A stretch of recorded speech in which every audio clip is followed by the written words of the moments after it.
vamos a trasladar inmediatamente hasta Puno.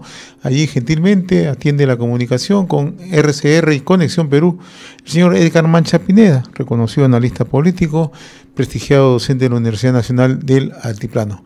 Qué gusto de saludarlo, don Edgar, muy amable como siempre. ¿Cómo está usted? Muy buenas tardes, don José. Un saludo cordial para todos los oyentes y televidentes de RCR y siempre es un gusto estar con ustedes. Sí, lo convocamos siempre justamente para hacer un análisis del contexto político que vive el país y ahora estamos en medio de una crisis de inseguridad y el avance del crimen organizado. Y en el Congreso de la República se han presentado 4 mociones de censura contra el ministro del Interior, Juan José Santibáñez, ¿no? Y este tema, todo parece ser que va a ser visto este viernes en el Congreso. ¿Esto cree usted, don Edgar, que marca un punto de quiebre de los aliados políticos del gobierno, como es el caso del fujimorismo, con la administración de Dina Boluarte? Por un lado podríamos decir que sí, pero habría que ver qué sucede este viernes, don José.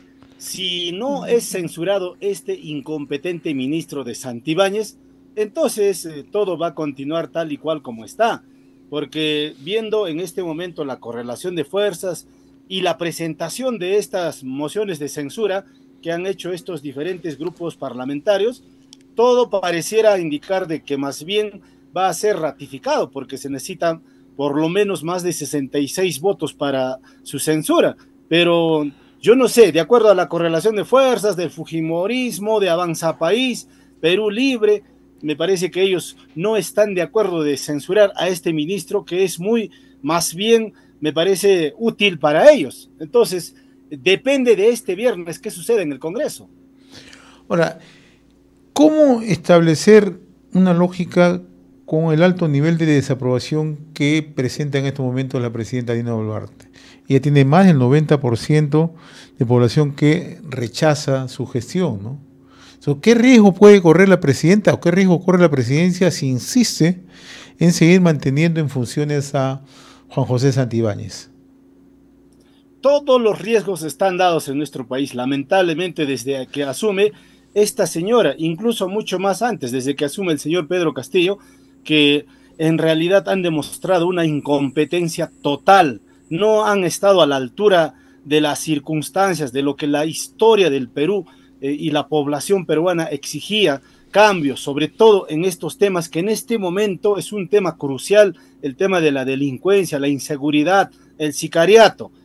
Lamentablemente no encontramos tanto en el contexto del Estado manejado por este gobierno y en el legislativo. Entonces, todavía al momento yo veo un panorama sombrío, no hay una decisión completa para poder asumir. Estamos viendo todos los días, don José, cómo sucede, sobre todo en las ciudades grandes, en la capital de la República, en el norte del país, los asesinatos, las extorsiones, a vista y paciencia de la población y de estas autoridades. Y entonces, ya no hay ningún tipo de esperanza que esta señora pueda por lo menos hacer un reajuste o hacer de repente un punto de quiebre y empezar a trabajar seriamente.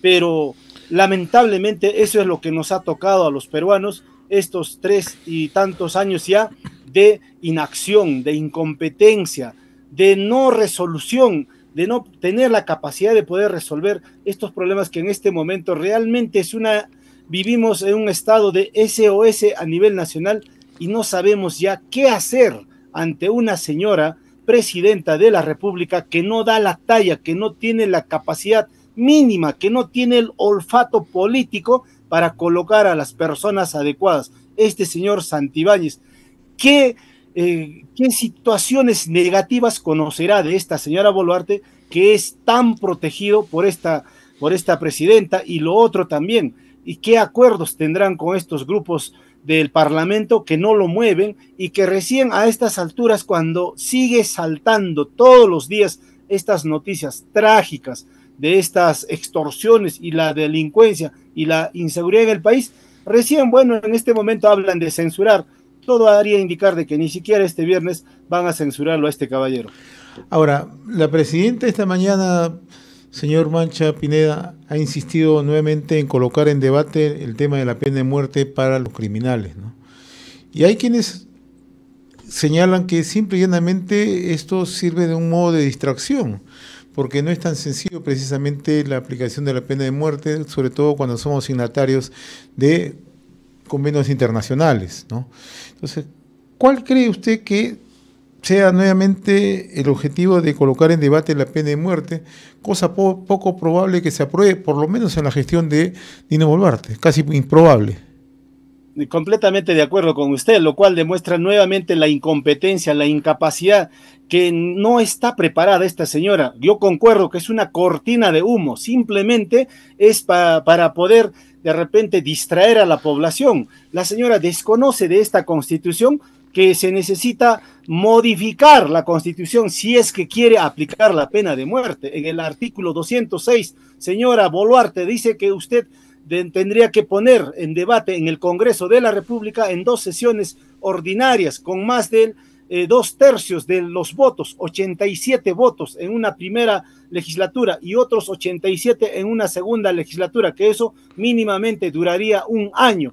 Además de ello, en el artículo 32 de la Constitución dice que no se puede modificar situaciones en lo que respecta a derechos humanos. Entonces, realmente ante su inacción, ante su incapacidad, suelta estas cortinas de humo que no tienen ninguna repercusión. Lo que se necesita, mi estimado José, pueblo peruano, es inteligencia, es criterio, es equipar a la policía, al Ministerio del Interior, con todo lo que se necesita para afrontar seriamente a este tema del sicariato, de la delincuencia, de la inseguridad en el país. Entonces, como no tiene respuestas claras, como no tiene un equipo realmente preparado, reitero, inteligencia, yo creo que se podría emular lo que viene haciendo el señor Bukele en El Salvador, o lo que ya hizo el Perú en los años 90, para combatir el terrorismo, que así también habría que llamarlo ahora,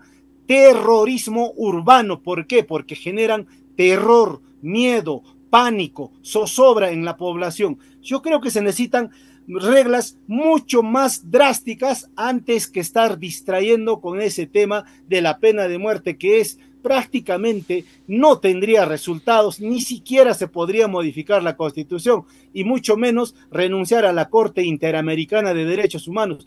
Ni siquiera el señor Bukele pudo haberse retirado de la Corte Interamericana, muy a pesar de que esta corte, esta famosa corte, entre comillas, hace sus observaciones de todo lo que viene sucediendo en El Salvador, que siendo una de los países más inseguros del planeta, hoy se puede ufanar de ser uno de los países más seguros, e incluso recibir a delincuentes ranqueados de Estados Unidos, quienes le financiarán pues con millones y millones de dólares para que pueda mejorar su economía de este país. ¿Por qué no trabajamos de esa forma, implementando, equipando? Se dice, don José, que a nivel nacional el tema de la logística de la policía, las camionetas, las motos, todo lo que necesitan para combatir, para perseguir a la delincuencia, están totalmente deterioradas, destartaladas. Por ese lado tendría que empezar, mi estimado José. Ahora, profesor Mancha, estamos ingresando a una etapa preelectoral, ¿no? Pero con un momento bastante crítico para el país, el avance de las redes criminales. Pero no solamente es la violencia que generan las redes criminales, sino el poder que tienen detrás de estas organizaciones, y poder económico, y vaya qué poder económico, ¿no? Por las economías ilegales que mueven: narcotráfico, minería ilegal, trata de personas, lavado de activos, y podemos señalar otro tipo de mecanismos: extorsiones, secuestros, etcétera, etcétera, ¿no? ¿Cómo enfrentar esta crisis en un panorama electoral hacia el 2026, con economías ilegales que están circundando precisamente en nuestro país, en medio de toda la informalidad? Sí. Nada raro sería pues de que en la próxima coyuntura electoral, lo que usted ha dicho, estas economías ilegales, estas economías sobre todo del narcotráfico, del contrabando, de la minería ilegal, puedan incluso financiar partidos políticos o puedan financiar a candidatos. Y lo peligroso está de que podamos convertirnos, por ejemplo, en un nuevo Ecuador. No olvidemos lo que ha sucedido en la campaña electoral, donde asesinan a uno de los candidatos favoritos, Y eso podría suceder si esta señora Boluarte y su equipo ministerial y este Congreso de la República no hacen nada al respecto. Corre el peligro de que el Perú se pueda convertir en un narcoestado, en un estado, ¿no es cierto?, conducido sobre todo por la ilegalidad, por esta gente que realmente está pues muy comprometida en el tema de violencia, de narcotráfico, de asesinatos, de crímenes. Entonces, ese es el peligro que corremos, y lo que se tiene que hacer en todo caso es que de todas maneras los peruanos exigir de que por lo menos en todo este tiempo que queda, lamentablemente, a esta señora Boluarte y a este Congreso, puedan reflexionar seriamente de qué tipo de país piensan dejarnos en el año 2026. Muy bien, profesor Edgar Mancha, yo le agradezco la amabilidad que siempre tiene usted con RCR, Red de Comunicación Regional, y con Conexión Perú. Le informamos, lo acercamos al Perú. Ha sido un gusto conversar con usted, muy amable. Muchas gracias a usted también. Para cualquier otro momento, RCR, un saludo cordial para todos mis paisanos y mi solidaridad con un colega llamado Juan Inquilla, cuyo hijo está en las aguas del río Vilcanota ya durante un mes. Él está pidiendo auxilio. Son 4 ingenieros que iban en una camioneta de Puno hasta Megantón, Cusco, y lamentablemente por un accidente cayeron en el sitio de Ollantaytambo, a el río Vilcanota. Desde ese entonces hasta hoy, es un mes que se ha cumplido, el señor Inquilla y los otros padres de familia exigen que este gobierno pueda apoyarlos, tanto en el Ministerio del Interior, el Ministerio de Defensa, que se ufanan cada 28 de julio en los desfiles. Miren la Marina, cómo está equipada, los salvatajes. Eso se exige en este momento y nada pueden hacer porque en este momento también el río está muy caudaloso. Solamente quieren recuperar los cadáveres de sus hijos porque ya prácticamente se resignaron de poderlos encontrar con vida, pero eso también hacemos llamado a la señora Boluarte de que pueda escuchar el clamor de los familiares de estos 4 ingenieros. A uno de ellos ya lo encontraron el cadáver, pero faltan todavía 3 y se dice que estarían de repente dentro de esa camioneta que naufragó ahí en el río Vilcanota. Muchas gracias, don José. Buenas tardes. Buenas